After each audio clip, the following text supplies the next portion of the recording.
Iran ने अब तक का सबसे बड़ा हमला किया है अमेरिका के बेस पर, खास तौर पर जॉर्डन में। और ईरान की जो डांसिंग मिसाइल कहते हैं, जिसे जिगजैग मिसाइल्स भी कहा जा रहा है, उस डांसिंग मिसाइल ने ऐसी तबाही मचाई है जॉर्डन में, जिसके अब जो तस्वीरें सामने आ रही हैं और जो ईरान दावे कर रहा है उसके मुताबिक, देखिए ईरान ने बहुत बड़ा दावा किया है। ईरान ने यह कहा है कि जॉर्डन में दर्जनों अमेरिकी सोल्जर्स मार दिए गए हैं।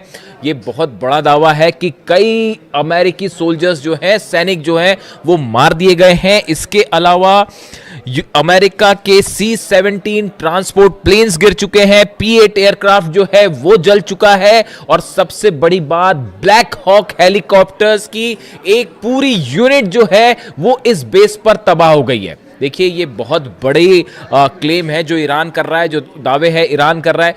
ईरान की तरफ से पहले भी जो दावे हुए, देखिए वो धीरे धीरे सच साबित हो रहे हैं। हमने आपको बताया था कि जॉर्डन में जो हमले हुए हैं उसमें कई प्लेन तबाह हुए हैं। अब वो बात धीरे धीरे सामने आ रही है। 4 अमेरिकी सोल्जर्स की मौत की खबर जो है वो सामने आ चुकी है। लेकिन इसके बाद अब ईरान की तरफ से जो दावा है, ईरान का कहना है कई दर्जन अमेरिकी सैनिक जो है वो मारे जा चुके हैं। लेकिन अब देखिए इसमें बड़ा सवाल ये है कि आखिर ये हमले जॉर्डन पर कैसे हुए और कैसे ईरान के मिसाइल्स ने जॉर्डन के बेसिस पर जो है वो इतना सटीक निशाना साधा कि वहां हाहाकार की स्थिति है। देखिए मुवफ़्फ़क़ अल सॉल्टी बेस जो है पूरी तरह से तबाह है, बताया जा रहा है यहां पर जबरदस्त हमले हुए। Prince Hasan airbase, king Faisal airbase, ये जॉर्डन के वो बेसेस हैं जहां बड़ी संख्या में अमेरिकन जो थे सोल्जर्स मौजूद थे। अब देखिए हुआ क्या, ये कैसे जॉर्डन में इतना बड़ा नुकसान जो हुआ है अमेरिका को, जिसके दावे हो रहे हैं, ये कैसे हुआ, और ईरान की डांसिंग मिसाइल का क्या रोल है इसमें। अमेरिका के तमाम अखबार, मीडिया आप उठा के देख लीजिए, वो इन खबरों से भरे पड़े हैं कि ईरान की डांसिंग मिसाइल, जिगजैग मिसाइल जो अपना रास्ता बदल लेती है। देखिए ईरान की तरफ से मिसाइल दागी गई जॉर्डन के इस तमाम बेसिस पर। हुआ ये कि अमेरिका के पेट्रियट सिस्टम ने, थाट सिस्टम ने इन्हें रोकने की कोशिश की, लेकिन जो खबरें आ रही हैं उसके मुताबिक ईरान की ये मिसाइल्स जो हैं ये जिगजैग रूट अपना रही हैं, यानी कि अपना रास्ता बदल दे रही हैं। इसीलिए इसे डांसिंग मिसाइल भी कहा जा रहा है। और अमेरिका का ये कहना है, अमेरिकी मीडिया का कहना है, साहब मैं खुद नहीं बता रहा अपनी बात, अमेरिकी मीडिया जो दावे कर रहा है, आप उठा के देख लीजिए जितने अखबार हैं अमेरिका के, कि ये जिगजैग मिसाइल और ईरान की डांसिंग मिसाइल को रोकने में पेट्रियट और थार्ड पूरी तरह से नाकाम हुआ। और इन मिसाइल्स की स्पीड इतनी ज़्यादा थी कि इसे रोकना असंभव था। नतीजा ये हुआ कि बहुत बड़ा नुकसान हुआ है और अब अमेरिका ने इसे स्वीकार करना भी शुरू कर दिया है। और कितनी कैजुअलिटी हुई है ये अभी आने वाले वक्त में पता चलेगा। और ये भी कहा जा रहा है कि बदला लेने के लिए अमेरिका आज की रात बहुत बड़ा हमला कर सकता है, इस तरह की सूत्रों के हवाले से खबर है। अब देखिए एग्जैक्टली हुआ क्या, हुआ ये कि अमेरिका के जो फॉरवर्ड बेसिस में से शामिल हैं कुवैत और बहरीन, ये दोनों जगह से अमेरिका के फाइटर जेट्स टेक ऑफ कर रहे थे ईरान पर हमला करने के लिए, जो अभी दूसरे दौर के हमले शुरू हुए इस पर।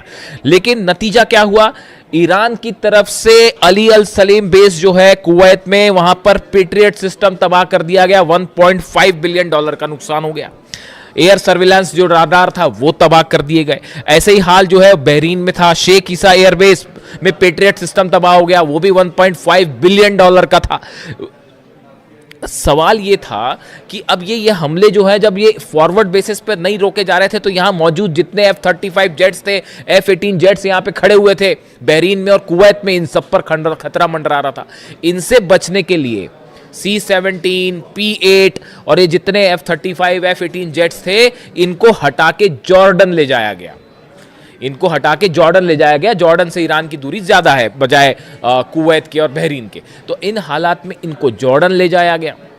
अब जॉर्डन जो है वो मुख्य सेंटर बन गया ईरान के अगेंस्ट हमलों का, और जितने जेट्स टेक ऑफ कर रहे थे वो जॉर्डन से टेक ऑफ कर रहे थे। और जो अलग अलग हमले हुए, खासतौर पर ईरान के ब्रिज पर हमले हुए, टनल्स पर हमले हुए और एनर्जी सेंटर्स पर हमले हुए, उसका नतीजा ये था कि ईरान ने पलटवार शुरू किया। और सबसे बड़ा जो टर्निंग पॉइंट था वो ईरान शहर में जो ईरान के सैनिकों पर हमला किया गया, वहाँ से ईरान की सेना का गुस्सा भड़क गया और अब निशाने पर आ गए जॉर्डन के बेसिस।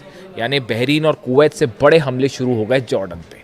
और ईरान ने, देखिए मैंने आपको पहले ही कहा था कि जैसे जैसे जंग आगे बढ़ेगी ईरान अपनी सबसे खतरनाक मिसाइल्स निकाल के हमले शुरू कर देगा। अब पेट्रियट और थार्ड लगे हुए हैं, सबको पता था कि पूरा जोर लगा दिया अमेरिका ने जॉर्डन में अपने बेसिस बचाने के लिए।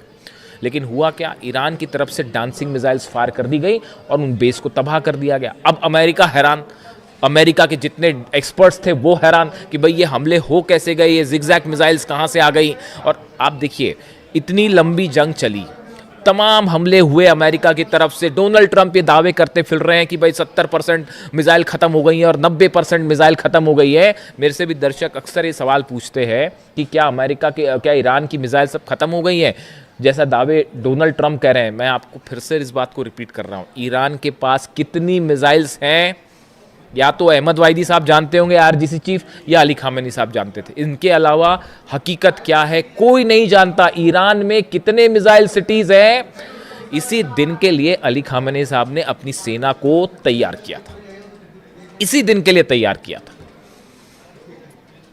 और उसका नतीजा देखिए, आज दुनिया की सबसे बड़ी ताकतें जो हैं वो ईरान के सामने घुटनों पर हैं, अपने बेसिस नहीं बचा पा रहे, खाड़ी देश जल रहे हैं और सिर्फ आप जो है कुछ नहीं कर सकते, हेल्पलेस स्थिति में खड़े। तो हुआ ये, जहां पर हमने बात छोड़ी कि पीछे कर लिया गया, अब ये डांसिंग मिसाइल्स फायर हुई। अब अमेरिका में चर्चा शुरू हुई कि भाई यहां तो दावे कर रहे थे ट्रंप की सब खत्म हो गया, फिर ये मिसाइल्स कहां से आ गई। तो अब वो एक नई थ्योरी लगाई गई कि भाई ये मिसाइल्स जो है रूस ने दी हैं, ये मिसाइल्स जो है वो चाइना ने दी है, मिसाइल की टेक्नोलॉजी चाइना ने दी है। मेरे से भी कई लोगों ने इस बारे में सवाल पूछा कि जो खबरें छप रही हैं अमेरिका में कि रूस और चीन मिसाइल दे रहा है और उसके ज़रिए ईरान हमले कर रहा है, आपकी क्या राय है? आप मेरी राय सुन लीजिए, मैं क्या कह रहा हूँ।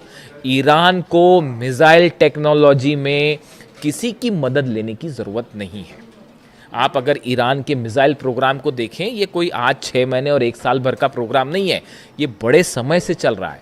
और देखिए लगातार ईरान ने, मैंने पहले आपको एक ऐसा शुरू कर दिया था कि जितनी मिसाइल्स ईरान के पास हो, चाहे सेजेल हो, चाहे खुर्रम शहर हो, चाहे फतह 110 हो, फतह 2 भी कहते हैं, ये सब मिसाइल के एडवांस वर्जन जो है वो आने शुरू हो गए, उन पर लगातार काम शुरू हो गया।